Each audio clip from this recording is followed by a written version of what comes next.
Eagles 40, Chiefs 22. Good to see everyone out there with our Voice of College Football community. Appreciate you stopping by. This is a bit of a tradition. I don't know for how long, maybe the last 5 or 6 years that we have gone live after the Super Bowl. I did not expect to do this tonight. Did not anticipate it. Did not in any way plan for it. Just thought with about 2 minutes left to play, okay, we'll do it. I actually had personal plans tonight and did not think that I would be home at this point. But here we are. And so I thought, what the heck? Let's do some Super Bowl post game. But we're going to make this rapid fire unless you guys want to stick around later. And so what we'll do is we'll go 15 minutes. I certainly want to hear from all of you guys because I've got basically nothing to say on any of this from necessarily an NFL standpoint. I've got some things to say in regards to, as we post a call-in line, I've got some things to say concerning the college football angle to what we witnessed tonight. And I got to say, I didn't watch the game. So I saw like 3 plays. So I was gone, had other plans, and made it home a little bit later. I was going to watch it. My plan was just to watch it on replay, just watch the replay on YouTube TV and catch up with it. And again, not to go live, but hey, it's tradition, so why not? So we've left the call-in line in the chat, and let's go rapid fire. I've got some points to make. We'll go rapid fire with you, unless you want to keep me around, and we will go $100 extends us. So we will do that. We get $100 in the super chat, then I will go as long as we get calls. 20 minutes, 2 hours, 8 hours, for as long as we get calls, I will go if we reach that in 15 minutes. Okay, I've got a few points to make. Number one, I think most of America is glad that Kansas City lost this game. I know that I am. I know that I generally don't care. I could care less. Obviously, I didn't even watch the game. That's the first Super Bowl I've not watched. This is the first Super Bowl that I've ever not watched, although about the last 5, I could not tell you anything about it. I remember Kansas City and San Francisco went to overtime, and I fell asleep through most of the second half. And again, I had plans tonight, so I was not necessarily planning on watching the Super Bowl, although I was at a venue where you could watch the Super Bowl. But I plan to come back and start watching it. And my son texted me and said something like, it's really early, but it looks like the Chiefs are getting all the calls again, like the refs are in their back pocket. And then I thought, uh-oh. And then I attempted to start to watch the game from the opening play, and YouTube TV would not let me do it, which is going to cost me to make a phone call tomorrow to rant and rave about that.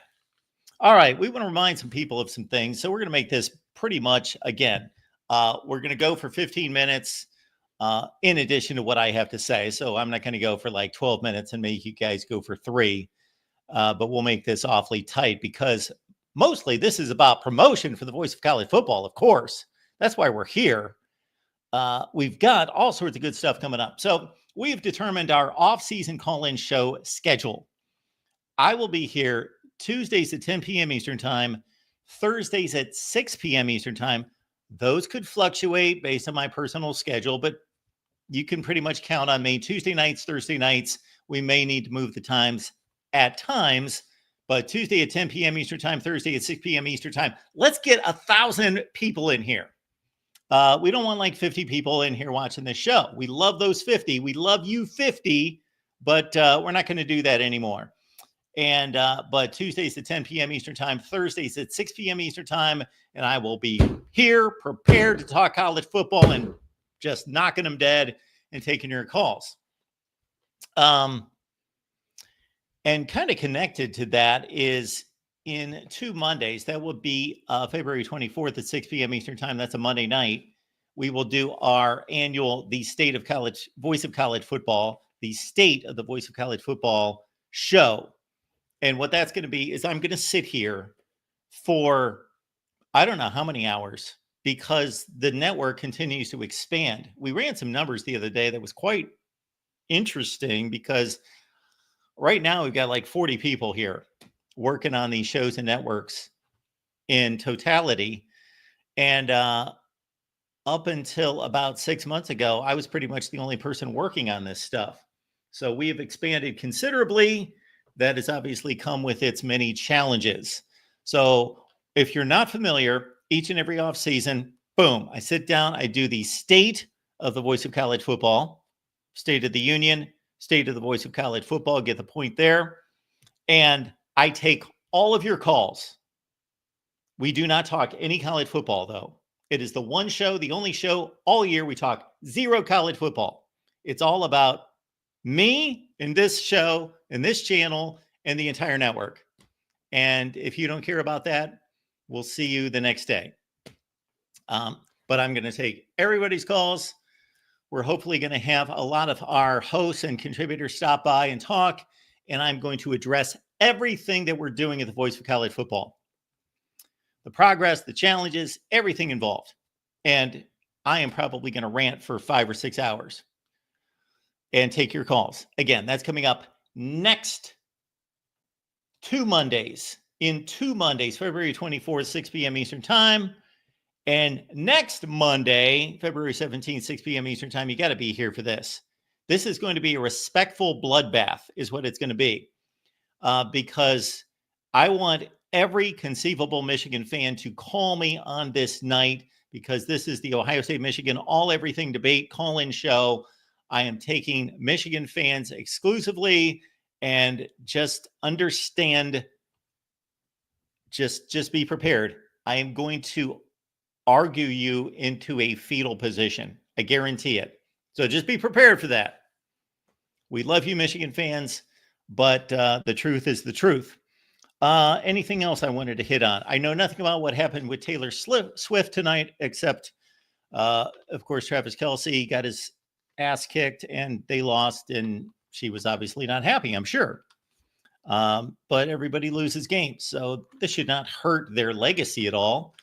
Getting to another Super Bowl obviously enhances their legacy. So for as much as most of us, and I will remove myself from this part of it, gloat in the Chiefs' loss, I don't care. Now, was I rooting for Philadelphia to win? Well, obviously not, because I didn't watch the game. But I wanted them to win. I like Jalen Hurts, which is another college connection here we'll hit on. Jalen Hurts, Alabama quarterback. I assume he won the MVP. Regardless, he's an Alabama quarterback who won a Super Bowl championship. Alabama has to have the most Super Bowl championships, right? With multiple players. Of course, Tom Brady is the most, and he represents Michigan by himself. But in regards to having the most Super Bowl winning quarterbacks, Bart Starr, Joe Namath, Ken Stabler, Jalen Hurts. Nobody comes close to that, correct? Correct me if I'm wrong. That's off the top of my head. I understand the halftime show was pathetic. You guys can fill me in on that. I just know Kendrick Lamar was there. At one point, he was my son's favorite. I don't think anymore. I think he's grown out of that, but maybe not. I have not heard anything about Kendrick Lamar recently, though. But as I understand it, he sucks, and he's pathetic, and he stands up for a lot of despicable things. That's what I hear. I don't know. So I assume it was the worst halftime show in Super Bowl history, which that's saying a lot, because some of these halftime shows have been pathetic, which I have pretty much boycotted for like 25 years. All right. I think we can finally get it to, and again, we'll start the timer. We're at the 13-minute mark. Okay. There we go. Leave your comments and questions. We always appreciate all of you. Somebody's trying to keep us going here. Our buddy Jim R. Thank you so much for the contribution. Great work this season, Mark. Thanks. Thank you, Jim R. That is so kind of you. I do appreciate that. Thank you so much. And I understand, folks, I want to make something extremely clear before we take our first call. I do not expect anyone to give anything. This channel, this network should be able to not survive. We're really not surviving. That's the problem. But we'll get to that on our Voice of College Football State of the Union address. But we should be thriving with sponsorships and ad revenue and memberships and all those things.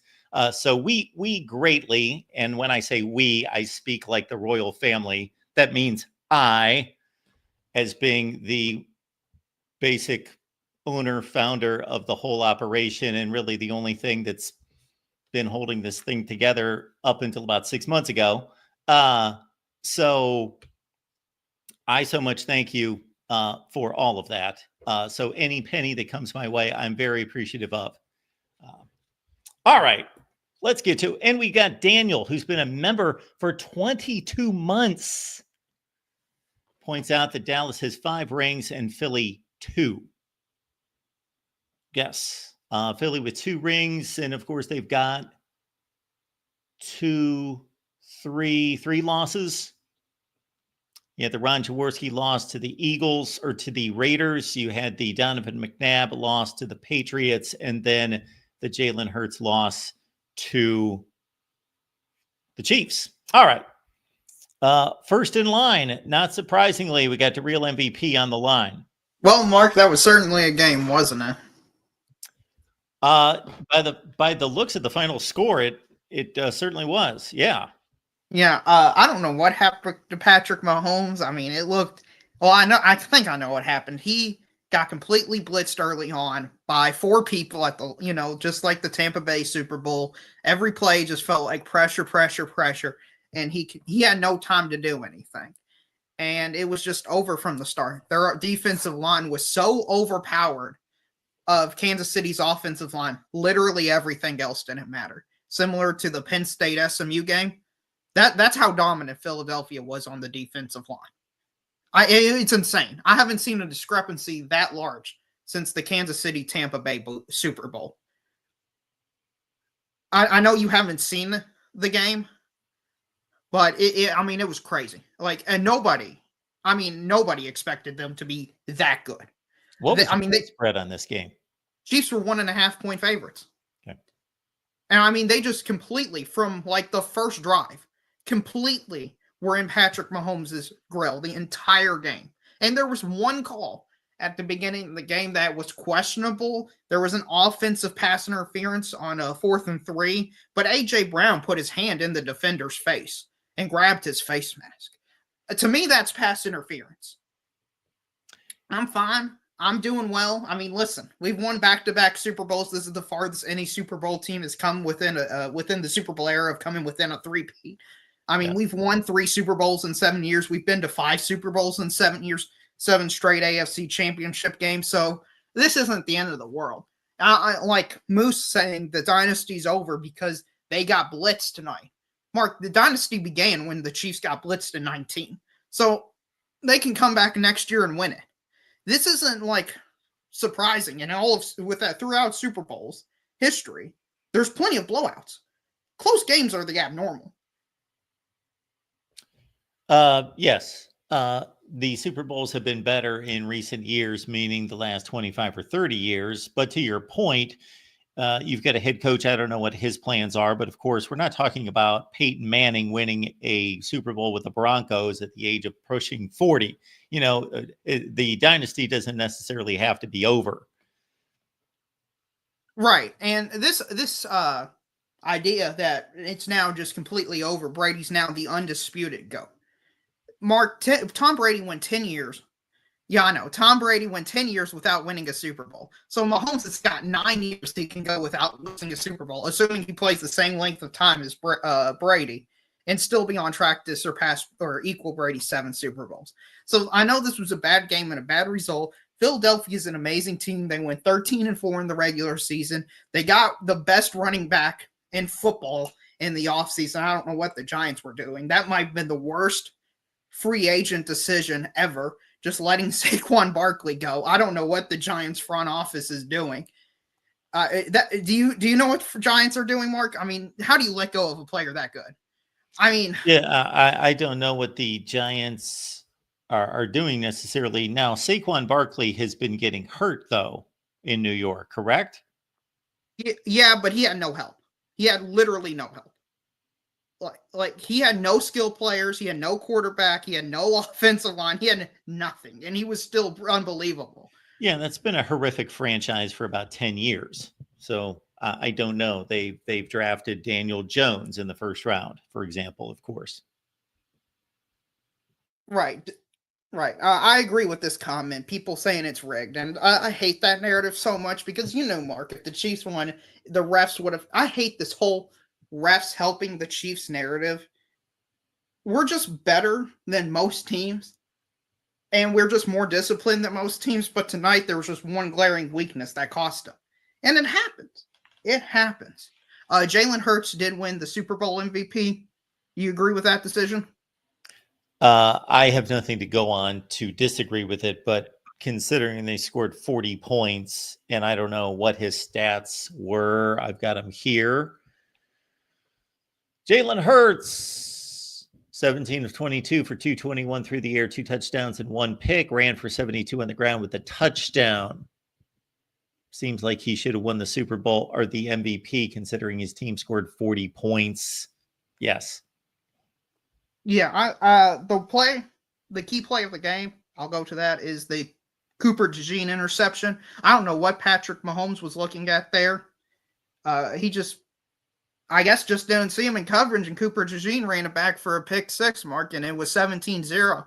And, when the Chiefs are down 10-0, there's only been 4 Super Bowls in which a team has been down double digits and won. 2 of them have been Patrick Mahomes. So I was like, oh, we're down 10-0. We're going to come back and everything's going to be fine. But when that turnover happened, because Patrick Mahomes again was under pressure, had to roll, escape, and throw it, and he just didn't see him, I'm like, oh, it's over. It's just over at that point. It was like, oh my goodness. This is the worst game Patrick Mahomes has played, by the way. Even with all the pressure, I felt like during the Super Bowl against the Bucs, he was more in control. I think because the pressure was so bad, even during the few plays he didn't have pressure, he was going a half second early and just making low throws that were behind, and it was bad. I don't know how to explain it. He just had a very bad game, the worst game of his career during the most important moment. Well, they've had a remarkable run, and like you said, it's not necessarily over. Again, I don't follow the NFL to have an opinion on whether I think it is over or not, but by the indication of everything that was played out this season and in the postseason up until this game, and the status of the quarterback and his age, I would bet that they're not done. Yeah, I mean, when you got one of the five, not five, when you got the best quarterback in all of football, you're truly never over. By the way, Mark, Aaron Rodgers got cut today for the New York Jets. Not sure if he's, what do you, one of the greatest quarterbacks of all time is just unemployed right now. Now, I know he's super old and hasn't been playing well recently, but I felt like that would have been a bigger storyline. Do you think it's just because of like this weird political journey he's going on, or is it just, why do you think it's not getting enough coverage? I did not have a good feeling about that marriage at the time when he went to the Jets. The Jets just, they're another version of the New York Giants and have been. They've not made the best moves. I don't necessarily, I don't think history is on the side of franchises who sign aging players past their prime. It usually doesn't work out. Now with him, again, you got to fill me in because I'm not watching the NFL. But of course, last season he played 3 plays, and then he was done. He hurt his Achilles 4. or whatever happened, so he basically didn't play. So that was I'm old and I got hurt season. Now this season he just didn't play that well. Right. But still, I mean, he still played like an average quarterback. I don't think he played nearly as bad as people were making him out to be. Sure. He wasn't Will Levis. He's a standard. Right, which is, trust me, a lot of teams could use average quarterback play. There's a lot of teams out there like the Browns, Titans, Raiders out there that just haven't had average quarterback play in a while. I believe they would love to have average quarterback play. So, all right, the halftime, I was going to say the halftime show. The reason I think it was bad was because if you didn't know about the Kendrick Lamar Drake feud, you had no idea what was going on. Okay, and I don't know anything about that. Right. To me, that makes it not a good show because you're excluding a large portion of the audience that doesn't know about a specific issue. I'm not sure. I'm assuming you haven't followed the Drake Kendrick Lamar beef all year. Your assumptions are on point. Well, the reason Kendrick Lamar was invited was because some of his diss track songs against Drake hit #1 on the Billboard charts, particularly his song Not Like Us. And he was using some of those diss track lyrics against Drake during the Super Bowl. So the people who understood that and knew it liked it because they don't like Drake. What is the difference between these two? What is their feud about? I have no idea. I've just been following it from like a very I haven't been in the weeds enough to know about it. I just know enough evidence, not enough to know about it. So there was no political slant on any of this. Yes, there was. There was one of the performers had a Palestinian flag. Oh, great. So what is why can't we just entertain people at the Super Bowl? Why do we have to have a politically motivated show and a politically motivated decision on who to entertain? And I use that term loosely. I'll put that in quotes, entertain, because I saw somebody's Instagram feed, somebody that I follow because they're a friend, and they were taping that's all I saw at the halftime show was their taping of the video screen, and it just looked like a bunch of nonsense from a bunch of untalented people. So yeah, you had also, I guess, another political angle of this was you had Samuel L. Jackson dressed up as Uncle Sam, and Kendrick Lamar sang a song, and he accused Kendrick Lamar of, quote, sounding too ghetto because of his rap song. But it was actually Samuel L. Jackson. Yes, dressed up as Uncle Sam. Huh. Okay. Yeah, so I don't know what that was all about. It felt like an anti-American type thing, like a America racist, America bad type angle to it. And, I just want to be entertained during these halftime shows. I don't care politically, the political lens, left or right, about these issues. And I think that also alienated a large percentage of the audience. So that's another reason to me as if it was a bad show. You shouldn't be alienating anybody when performing music. This is supposed to be a football game. It's about entertainment. And if there's going to be any type of slant to it, it should be one of patriotism. If there's going to be any slant to it, a la Whitney Houston performing the national anthem as we went to war in Iraq, that sort of thing. If there's something on the national front that, is worthy of attention and support, then we can go the patriotic route, in my opinion. Otherwise, yeah, leave all that crap out of it and these clowns out of it. This is when I especially wish I had a larger platform, because I would love to call these people out and actually grab their attention. I at them all the time on Twitter, but that doesn't do a whole lot of good because 2 million people at them. Right. Well, maybe you and Steve Dates can have a conversation about it. I know he's more into that realm, and I'm sure that would be entertaining, Mark. Ask him his thoughts about one of the performers holding a Palestinian flag. Yes, absolutely. Casually throw that in during the Michigan podcast. Hey, I was watching the Super Bowl, and one of the people had a Palestinian flag. Oh, man. Yes, we'll have a good time with that one. Yeah, no problem, Mark. Again, Brady's the GOAT as of now. Patrick Mahomes, worst game of his career. Congrats to the Philadelphia Eagles, 40-22. Congrats to them. And I guess next year, Mark, I'll see you, and we'll lose or win another Super Bowl. Make it 4 in a row. Thank you, DeReal. Appreciate it. And Patrick Mahomes is all of what? He's been in the league since what, 2017, 2018? Let's see. He was in the Deshaun Watson draft. So that would have been the 2017 draft. So he's all of what, 29 years old? Yeah, I think he's doing fine.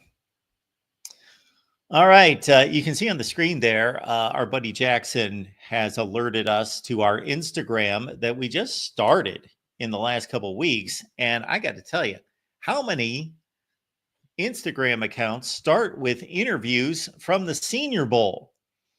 So we've got interviews there that came in from Donovan Edwards and Jackson Dart and Jalen Milroe, and these are exclusive to the Voice of College Football. These are not pre-recorded or these are not interviews that we took from anywhere else. We had one of our guys there at the Senior Bowl, so we so much appreciate him getting us started on Instagram. So please follow us on Instagram. You can grab the link that Jackson provided. Spent my weekend signing my Disputed National Champions book and sending those out. So I appreciate everyone who wanted a signed copy. If you do, please hit me up at MarkRogersTV at Gmail. Now we've got another call coming in. Hey, what's up, Mark? It's Michigan Man. Oh, it's Michigan Man disguised as Tom Brady tonight. Okay, who's another Michigan man, of course. And I'm gonna make it quick, Mark. I'm gonna make it real quick, man. Look, he'll never beat Tom Brady. I hate to tell you this, man. He just ain't gonna beat Tom Brady. Tom Brady never had a Super Bowl performance this bad. This might be one of the worst Super Bowl performances of all time. And I understand he got pressured a lot. Don't get me wrong. That D-line was ferocious. But yeah, that's not Mark. Not everybody can come back from a 4-touchdown deficit in the Super Bowl. Am I right? Nobody can. Nobody has except one guy. Yeah. That's Tom Brady, the greatest of all time. For now. So for now. I do think this puts a big dent in that chase. Honestly, even in Tom Brady's losses, he never got blown out in the Super Bowl. Even in his loss to the Eagles, he threw for what's still the record of over 500 passing yards. Yeah. In the Super Bowl, he did it with some of the worst receiver rooms that we have seen. Yeah. We're talking about receivers that are 6 foot and below. He did that with some of them. He didn't even have Rob Gronkowski. And I think a major point when comparing these two quarterbacks is the Chiefs were still a pretty good team before Mahomes got there. We've seen what Belichick looked like after Tom Brady left. It wasn't good. It was not good. So that's all I got to say, man. Darrell, I hate to ruin your dreams, but it's just not going to happen. Tom Brady will most likely forever be the GOAT. All right, man. Have a good night. Thanks, Michigan Man. Appreciate you being here. I will say this about proclaiming people as GOATs. I certainly have my thoughts on who's the GOAT, who's not the GOAT, and all that business. I do think that that's more difficult to do in football than any other sport, unless you're simply talking about the quarterback position. I don't consider Tom Brady to be the greatest quarterback of all time. Hear me out on this. Do not consider him to be the greatest in regards to his ability. Like, I don't think he played the position necessarily better than anyone ever. He is the GOAT because he is the most accomplished quarterback, and that's without question. That really can't be debated. He's the most accomplished quarterback in the history of the NFL. Stuart says, Mark, promise us you'll never go to ESPN. Well, Stuart, I do appreciate your comment there. So you do understand I did work at ESPN for 19 years. No, I have no plans of going back to ESPN. No, I do not. Now, if for some reason I got offered $1 zillion, I'd probably gut it out for like a year and then I'd quit. But I don't even think I could do that from a ethical standpoint. All right, we've got, because they've lost their minds. Fuzzy Balls, appreciate you being here. Thank you so much for the contribution. Remember when Jalen Hurts lost his job to Tua at Bama? Yes, the 2017-18 National Championship game. Now Jalen is the Super Bowl MVP and Tua is nowhere near a Super Bowl. Well, yeah, so that's a great point, Fuzzy Balls, and taking us to the college football connection on Jalen Hurts. I never thought, like most, so most of us were wrong. I'm not saying everybody, maybe you weren't on Jalen Hurts, but I did not see him as an NFL quarterback. Did I think he would make a roster and stand on the sideline? Yes. I did not see him as an NFL quarterback. I think that final year at Oklahoma really benefited him, but still, I did not see him as a starting quarterback, let alone a superstar in the NFL, and few did. And at that point, he was a rough piece of work. He was talented. He made plays, but he was not the polished player that he is now. And of course, Nick Saban made the right move and pulled out a national championship because he needed to go to the better passer at the time, the better passer.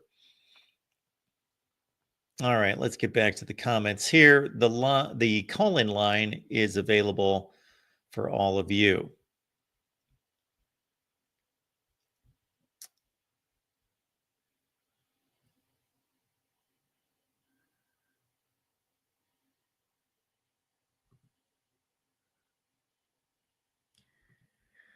Fuzzy Balls, Jerry Rice is the GOAT at wide receiver. Yes, he is. Again, when it comes to football players, I don't consider anybody to be the GOAT. Now, at a particular position, yes. But football is so sporadic in its skill sets per position. You can't compare a guard and a linebacker and a wide receiver and a quarterback and a cornerback. So I don't consider anybody to be the GOAT, the football GOAT. The wide receiver GOAT, it's Jerry Rice. The quarterback GOAT, Tom Brady. The running back GOAT, we could argue all night. Barry Sanders, Emmitt Smith, Jim Brown, Walter Payton. Leroy says Brady is the worst announcer ever. Well, I highly doubt that. I don't think he's the worst announcer ever. That's a bit extreme. I would say that to flip on a Super Bowl and hear Kevin Burkhardt and Tom Brady doing the game, I thought, this does not sound like a Super Bowl announced team. This is not the stuff of legend. This is not Dick Enberg and Merlin Olsen or Kurt Gowdy and John Brody or Pat Summerall and John Madden doing the Super Bowl. It was pretty weak. It was pretty weak. And Kevin Burkhardt is a capable announcer. Now, Kevin Burkhardt made a comment that I don't know. Let's talk about brown nosing the boss on this one. If I could call this one up. I'm trying. What's wrong with my...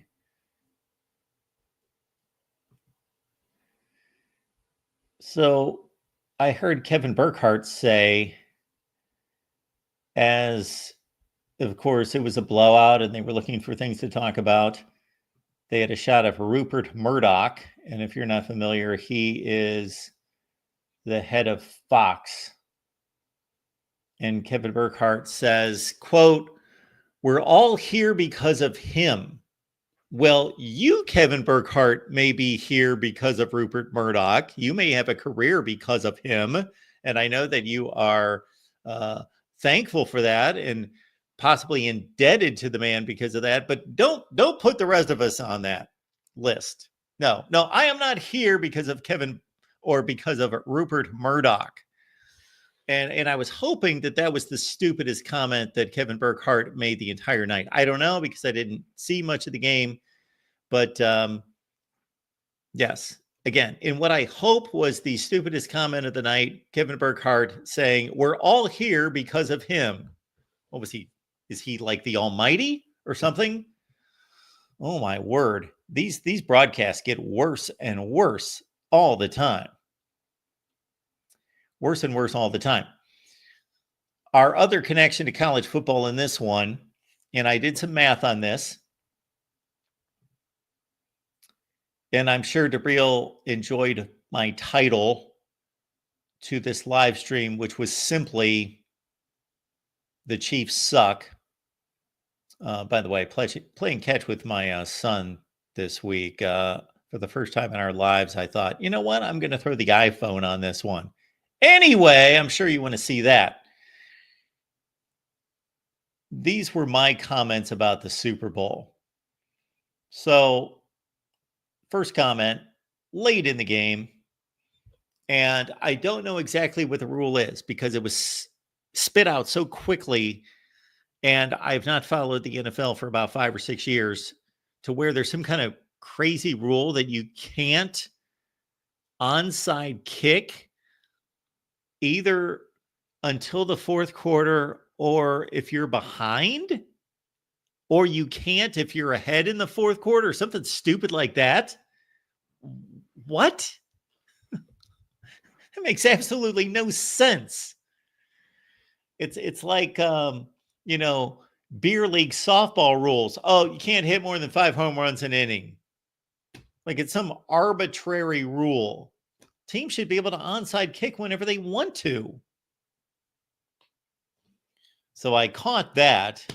And again, I did not catch exactly what the rule was, but I heard it explained quickly enough that I just could tell that it's a stupid rule. It makes no sense. Any rule that breaks the integrity of the sport, I do not agree with. So that's what I had to say about that. And before we bring in Adam, yes, I was not going to do a Super Bowl postgame show because I just figured, didn't watch the game, and the Chiefs are getting blown out. There's not much to talk about, but tradition is tradition, and I thought it would be a good time. And again, Kevin Burkhardt on Rupert Murdoch, maybe he misspoke. I doubt it. It was a stupid thing to say. And as we connect this to college football, think about this. So much complaining about the college football playoff not being competitive. Now, we know the Super Bowl was not competitive, but if you look over the entirety of the NFL playoffs, all 13 games, the score differential was almost identical to the college football playoff. The score differential per game, just as non-competitive in the NFL. If you deemed it non-competitive in college football, just as non-competitive in the NFL. I don't have an issue with the current college football playoff system. I am not saying that it is going to be the best. I'm saying we've only played 1 year and it was fine. We had a competitive championship game. We had 2 excellent semifinal games, and then we had a smattering of good games and blowouts. That's going to happen, number one, in college football, period. And it's going to happen over the course of 11 games in any sport. So I had no issue with the college football playoff, but that was largely confirmed by watching the NFL playoffs and the scoring differential almost exact. This is what I propose. Let this play out for 3 or 4 years. And if the Big 12 and the ACC and or the Group of 5 prove incapable of competing, then change the system. But I want to see that played out on the field, not just assume that those conferences cannot compete. All right, we got our buddy Adam stopping by. Adam, how you doing? Hey, Mark, how are you? I am good. Yeah, thanks for having me on. So tonight's game was one of the worst Super Bowls I've seen in recent memory. The Eagles totally dominated the line of scrimmage. But my question is, the Chiefs also looked lifeless. They were completely off. And it makes me wonder about sports psychology, about what makes players so good one week, yet so bad another. What can make Notre Dame lose to Northern Illinois at home in South Bend and then go on and beat Georgia? What do you think was off about the Chiefs tonight? Because even though the Eagles dominated, the Chiefs looked like they were completely discombobulated. What do you think goes into that, like the psychology of that? Well, as a bit of a Super Bowl historian of sorts, not recently, but I know about as much about the Super Bowl through the first 25 or 30 as anybody on the planet. I will say that there was a narrative at the time. Like if you go from year to year and match up those early Super Bowls, there was always a narrative of one team was tight, one team was loose. One team mirrored the persona of their head coach, a Minnesota Vikings team with Bud Grant, who was locked down, and we can't have fun, and we're not going to celebrate, and curfews early, and we're here for business. And of course, there's nothing wrong with that because that's exactly the goal, but not allowing the team that there was always, if you go through Super Bowl history, for the first, because this was a new, layer to the playoffs, and of course a much magnified game over anything that had been witnessed before, and there also being a 2-week gap for the first time in history between the conference championship games and the Super Bowl. That had not existed before, and also the neutral site portion of it had never existed before, where two teams were playing at a neutral site, where there is this narrative throughout the early Super Bowls that the approach to the game really played out, that the team that was allowed to experience the site and live it up a little bit until about Wednesday, and then they tightened it up, they locked in, they got ready. And so I don't know that that's an issue now. I don't have the answer to psychology, but I do know that it's tenuous. Yeah. The psychology and the confidence of almost anyone is fragile and tenuous and can flip very quickly. Yeah, it kind of goes back to those intangibles. I mean, the champions are the ones who have great mindsets, and even when they're facing adversity or seemingly insurmountable obstacles, and the Chiefs just psychologically seemed way off and didn't have that mindset. The second thing I want to say is about the halftime show. I thought the halftime show was terrible. Now, I remember great halftime shows, such as Michael Jackson, Beyonce, Bruce Springsteen, the Rolling Stones. And what I see tonight is about 150 people just dancing around on the stage. I don't get it. I don't know what's going on. Is our society devolving, or do people just have bad taste? Or what's going on here? Oh my goodness. I don't know what to tell you, Adam. It's devolving. People are not real sensical. I don't know what to tell you. I don't think a lot of people today have a keen ear or sense of entertainment and don't have very high standards for what true talent is. I completely agree. And if it was up to me, I would have had Frankie Valli and the Four Seasons out there. 91 years old, can still do it. That's inspirational.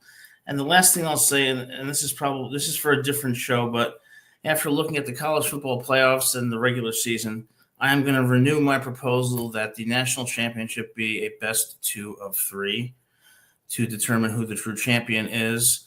And I think we should have fewer games in the regular season, limit them to even about 8.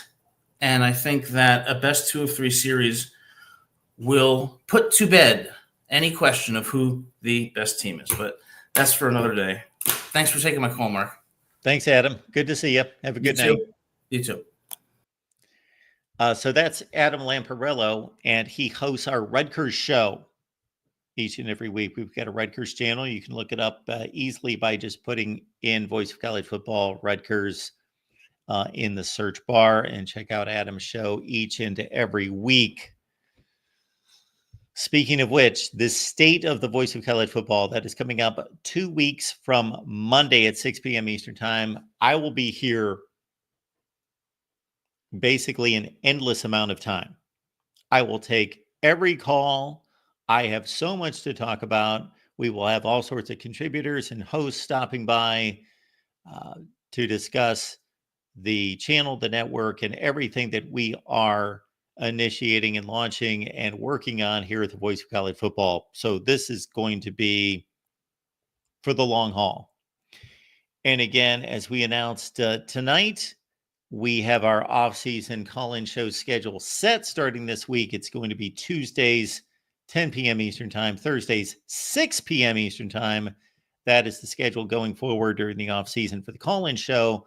Tuesday at 10, Thursday at 6 Eastern. It's time for Dr. Buckeye to give his perspective on the Super Bowl.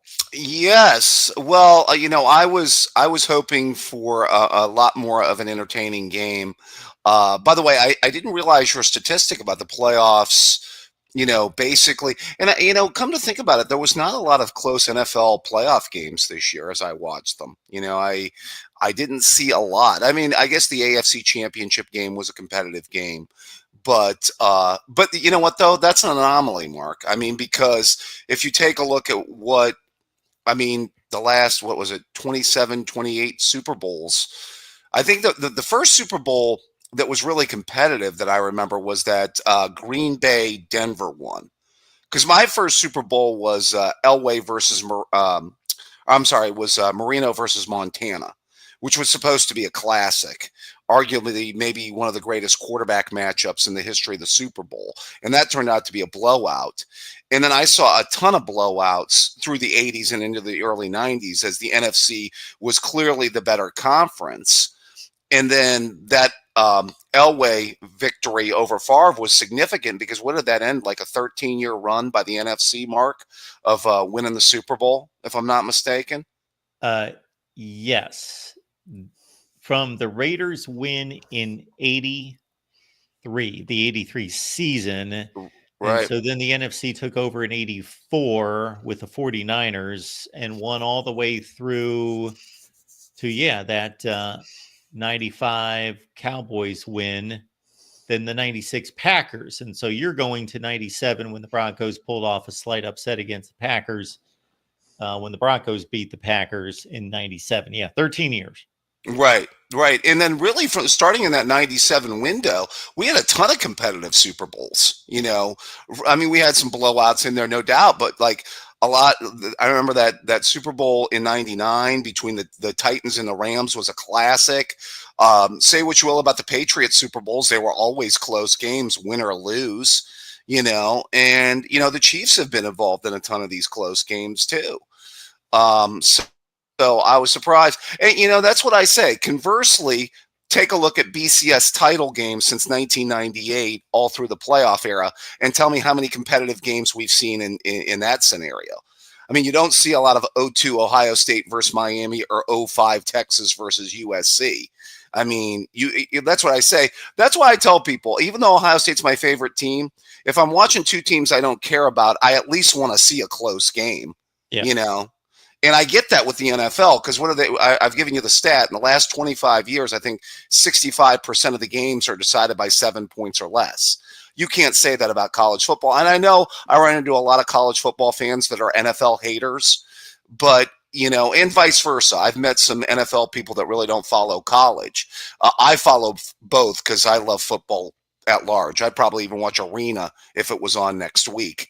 Maybe even the CFL from time to time, Mark.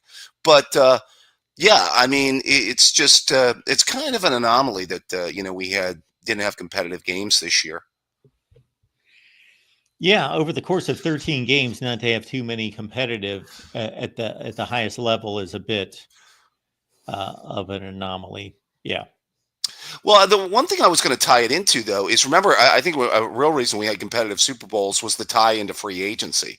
Free agency kind of helped level the playing field in football.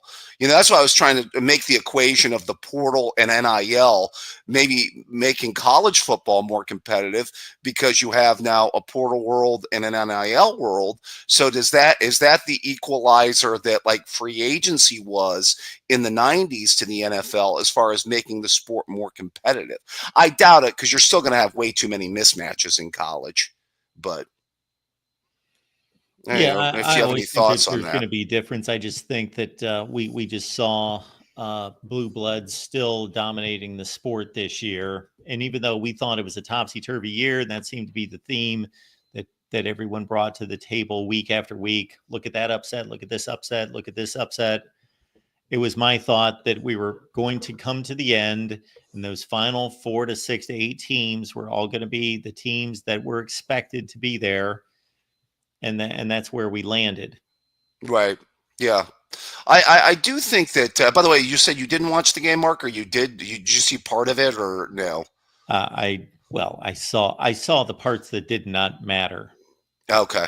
Well, I had financial interest in the game all the way till the end. Thank goodness the over hit. Here's Okay. for over 48.5. Nice.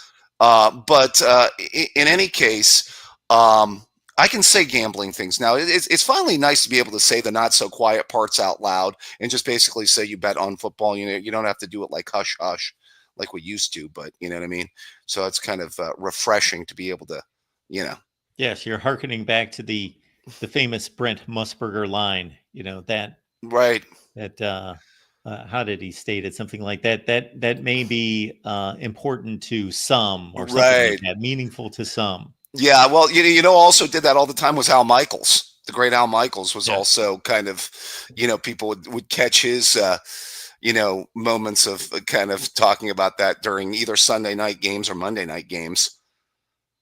So, yeah, I do think that in watching it, though, I have to say this. I kind of went going into this game somewhat similar to 2 years ago. I thought that the Eagles had the better overall roster. Obviously, the Chiefs had the better quarterback, probably better coach. By the way, I mean, Andy Reid. By the way, everybody had Nick Sirianni fired like a year ago in Philadelphia. I found that to be interesting. The guy took the team to a Super Bowl, and they still won like 11 games last year, and they still wanted to fire him. It was just crazy. But maybe a little bit of Ryan Day-like redemption for Nick Sirianni this year, winning a Super Bowl.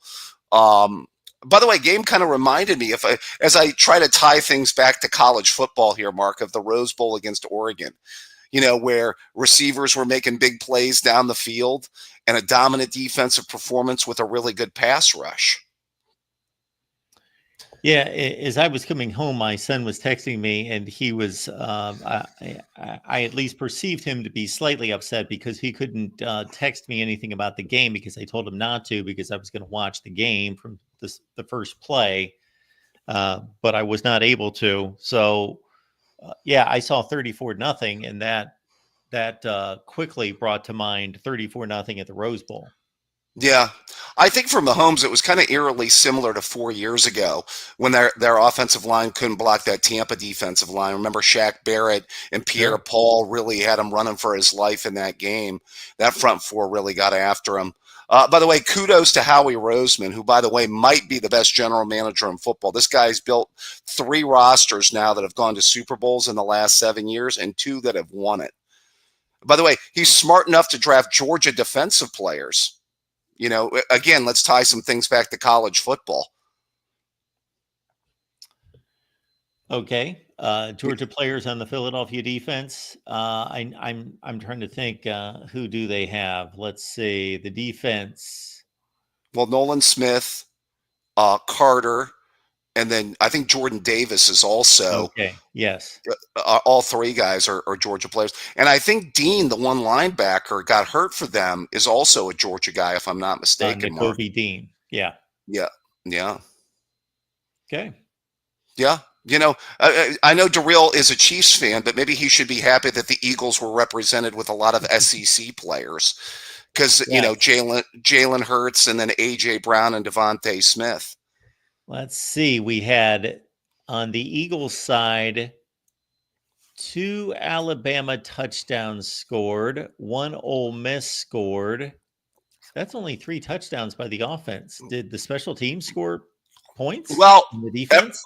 Shout out to Iowa, everybody's favorite white cornerback. Okay. Cooper DeJean returned a pick 6.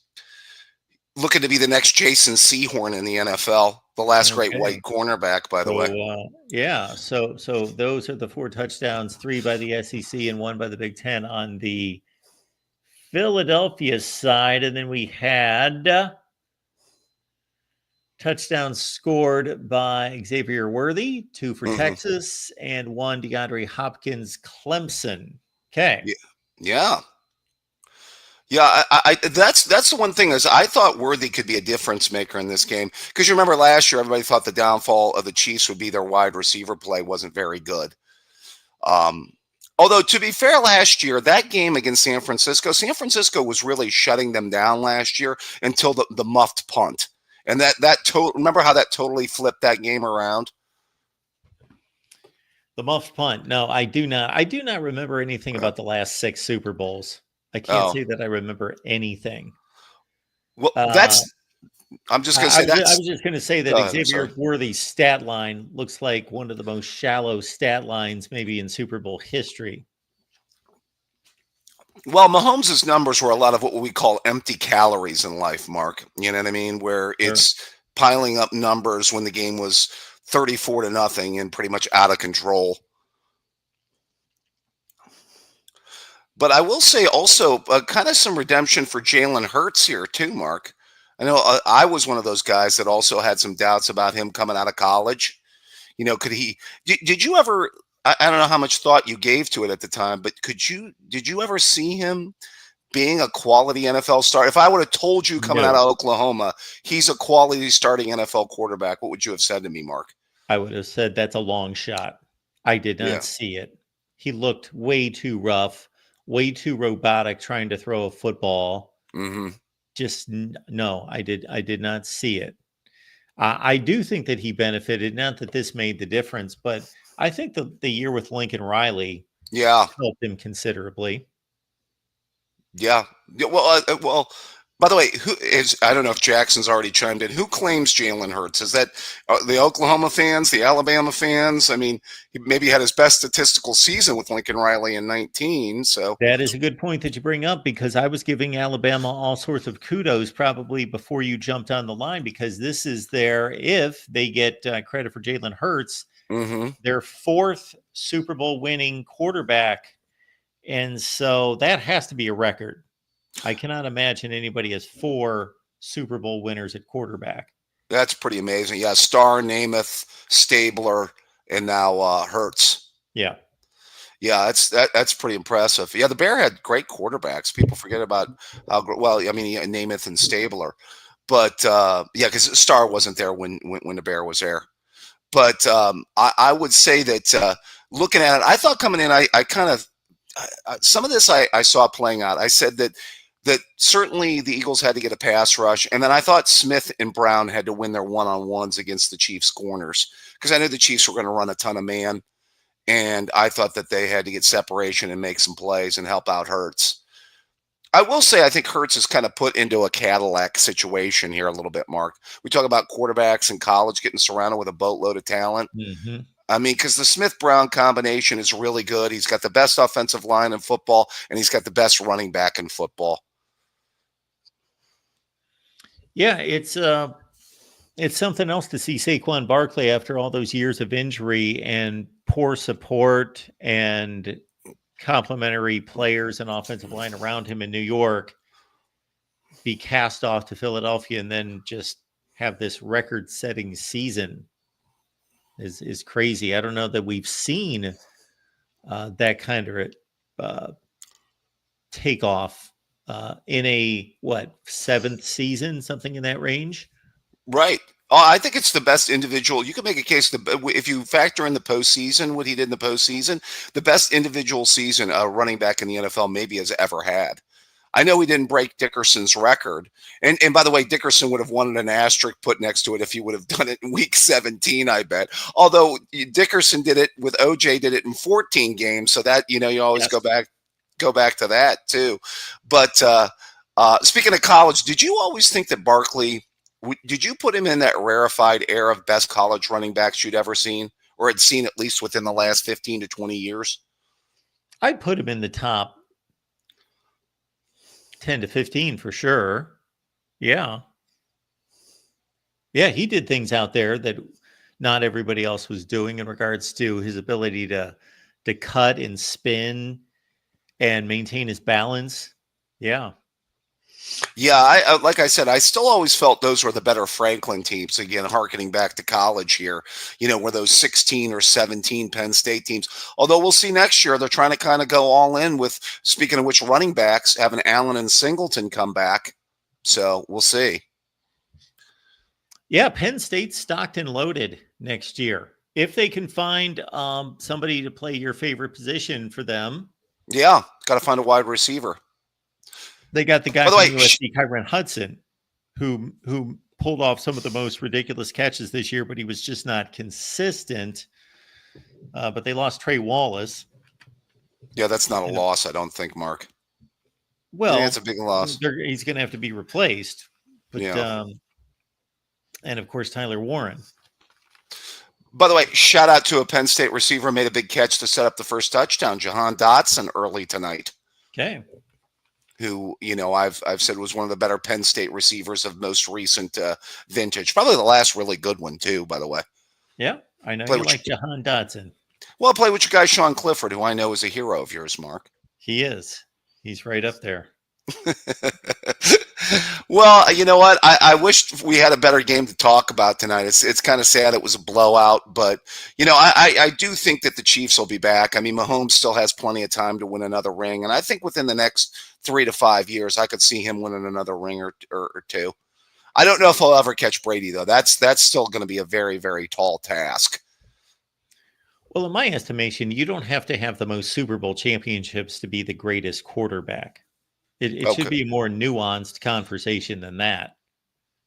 Well, let me ask you this. Was Montana always your number one choice before Brady did what Brady did? Like, if I'd had this conversation with you in the early 2000s, would you have said, I think Joe Montana's the best NFL quarterback I'd ever seen? Because a lot of people were saying that at that time. I remember Sure. having discussions with people. Well, I would have been doing my best to argue Roger Staubach into that conversation. It all depends on whether you're arguing who plays the position the best or who is the most accomplished. Brady's the most accomplished of all time. There's no question about that. Right. Is he the best player at the position? That's debatable. It's funny you bring that up because my son was in town this week.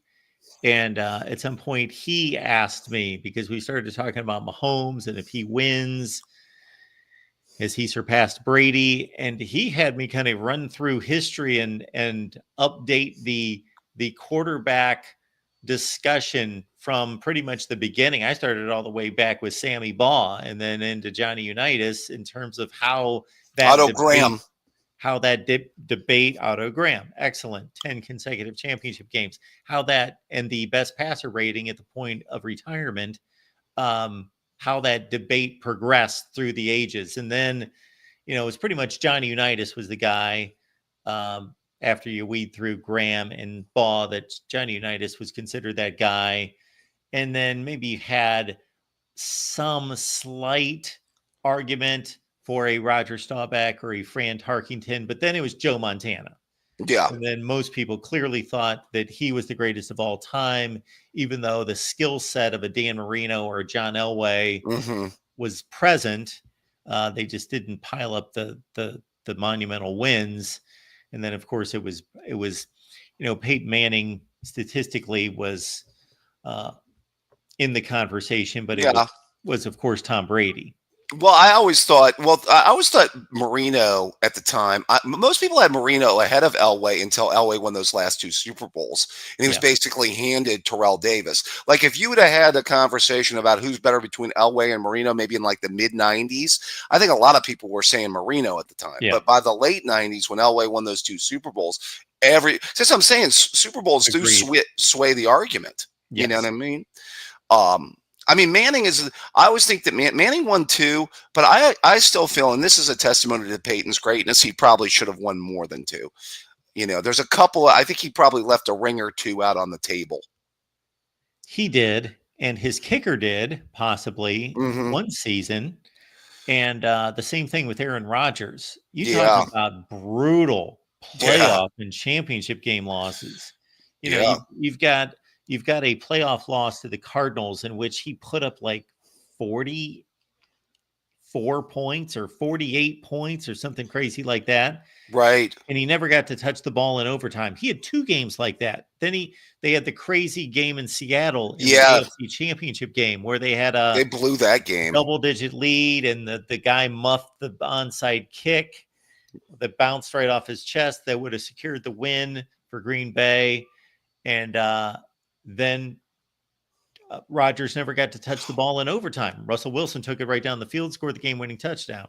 Well, see, that was the thing. When he won in 10 and they beat Pittsburgh, if we'd have had that discussion in January of 11, if Mark Rogers was doing a show in January of 11, I'd have said this could have been the start of a run for Rogers. Like Sure. that could have been his starting moment to win 2 or 3 more Super Bowls because they had kind of like a good nucleus there too.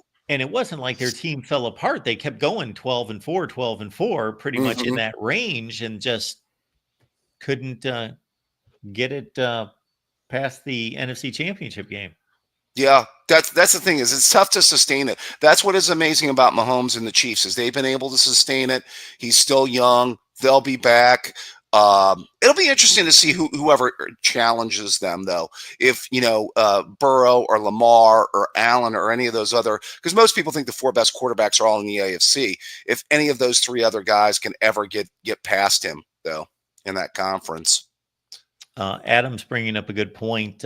Many people forget that Lawrence Taylor jarred the ball loose from Roger Craig at midfield Yes. with about 4 minutes left and set up the Matt Barr field goal. Otherwise, the Niners are playing for a three-peat. Yeah, what's amazing is there were a few teams that were close. Like I thought, 94 Dallas ran into 94 San Francisco in a great game in that championship game. Still a bad call, they didn't get Deion Sanders for pass interference on Michael Irvin late in that game, which could have maybe flipped that game around. But San Francisco in 90 was really close. By the way, that would have been an all-time great Super Bowl with San Francisco versus Buffalo and that K-gun offense in that Super Bowl. There and by the way, that was one of the few. Well, it was an all-time great Super Bowl. Yeah, we still got Yeah, poor Scott Norwood, right, Mark? Yes, poor Scott Norwood, and I'm trying to think who else. The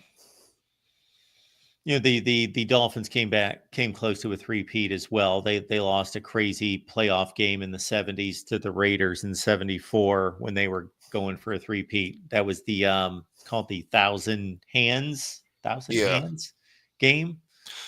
Yeah. Wasn't that when Stabler and the Raiders beat them? Stabler just flipped it up into the end zone. Well, yeah, I read something about that. That team kind of broke up after that because they said Warfield and Zonka and all their players went to that other league, right, They Mark? went to the World Football League. They got thrown a bunch of money. That's right. Yeah, broke Warfield. Yeah, Jim Kick. Yeah, well, it was interesting because the next week another dynasty started because Pittsburgh beat Oakland, I think, the next week, right, Mark? And then the Pittsburgh dynasty started. That's it. Right. So, all right. Well, always a pleasure. I know you're the voice of college football, but have you ever thought about doing more pro shows, Mark, or anything related to the NFL? I guess it love defeats talking about the NFL. Okay. Well, I love talking about the old NFL. I'm not keeping up with the new NFL, as you well know, but I could sit here and talk about 80s and 90s NFL all day and all night. I said I'd have been that history of the NFL. Well, I would be both. If you ever what you could do is history of college football. History of college football would be awesome too. Start talking about some of the glory college football games of the past too, Sure. like from the 60s and 70s and 80s and all that. I'd be there for that. Maybe that's off-season fodder. You don't know. That could be something for like a March or an April or something like that. If I could clone myself, then we would be all set. I thought you got a staff now, though. No? We got a staff. Growing the staff. Yes. Okay. All right.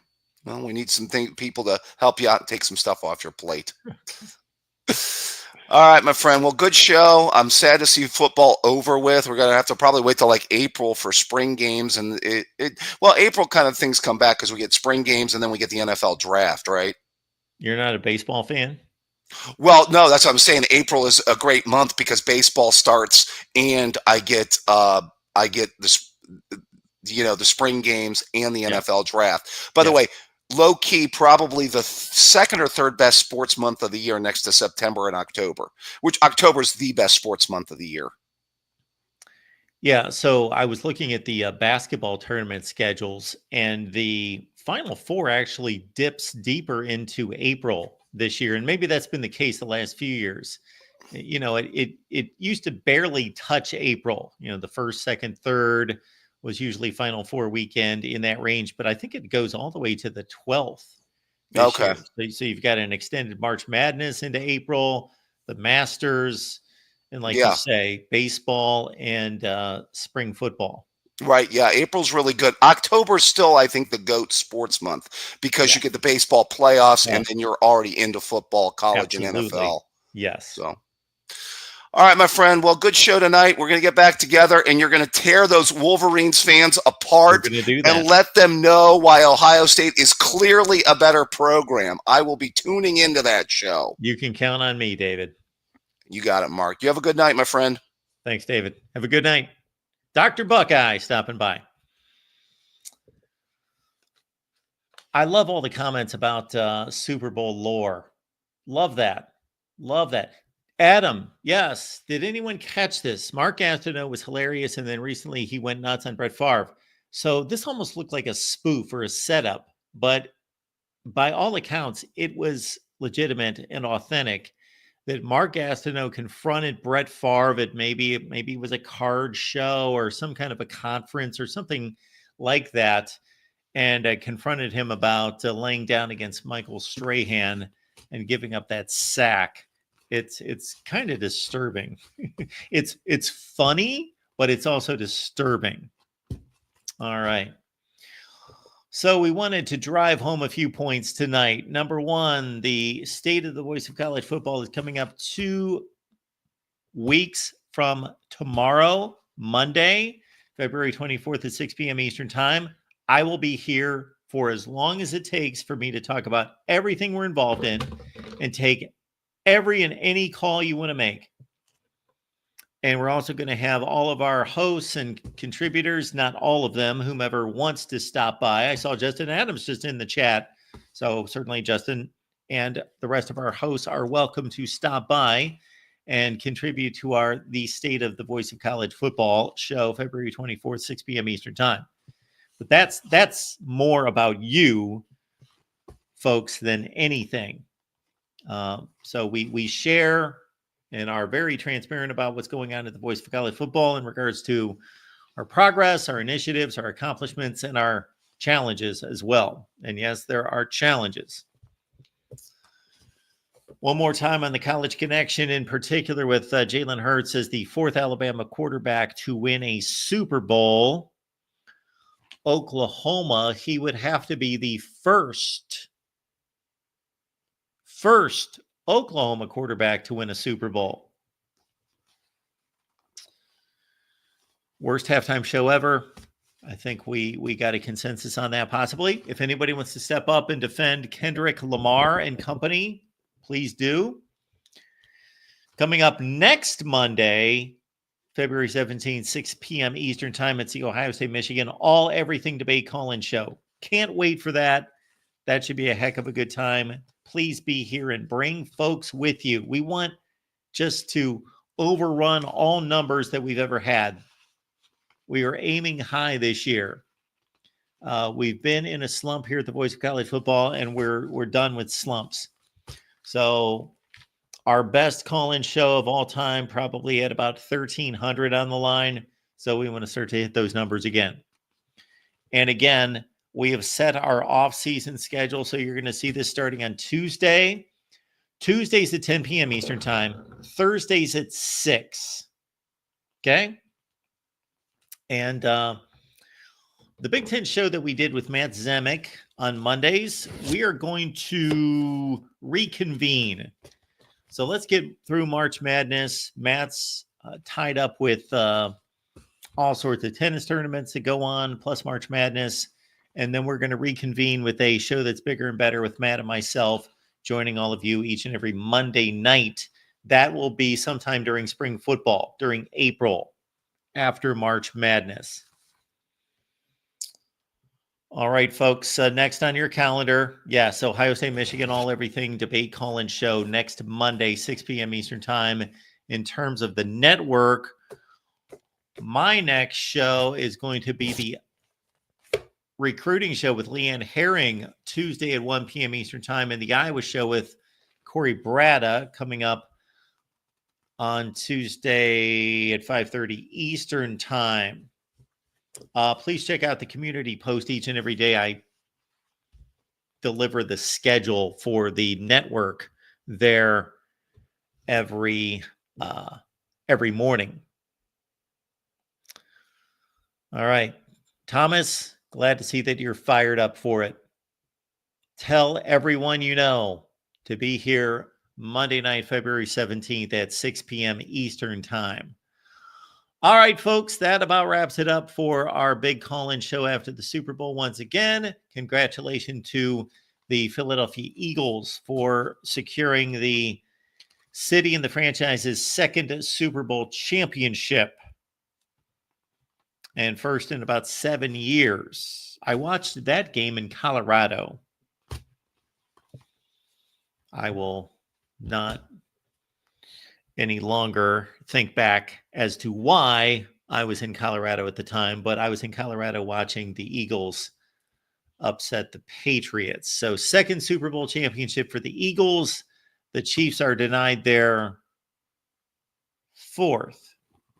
All right, folks, appreciate you being here, the voice of college football. Thank you so much for your support and for all that you do in helping support us. I believe we've got one more Super Bowl super chat to acknowledge. Nolan, thank you for that. Society is definitely devolving. And Fuzzy Balls, Jalen Hurts is the third Alabama Super Bowl MVP. Bart Starr, Joe Namath. Yes, Kenny Stabler did not win the MVP in 1977. That went to Fred Biletnikoff of Florida State. So Hurts would be the third Bama Super Bowl MVP. Yes. All right, folks. I believe we've got Fuzzy Balls with another one I failed to acknowledge. No, that was the Tua comment in which he replaced Hurts in the national championship game.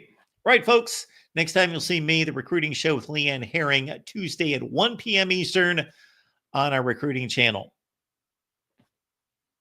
Good night.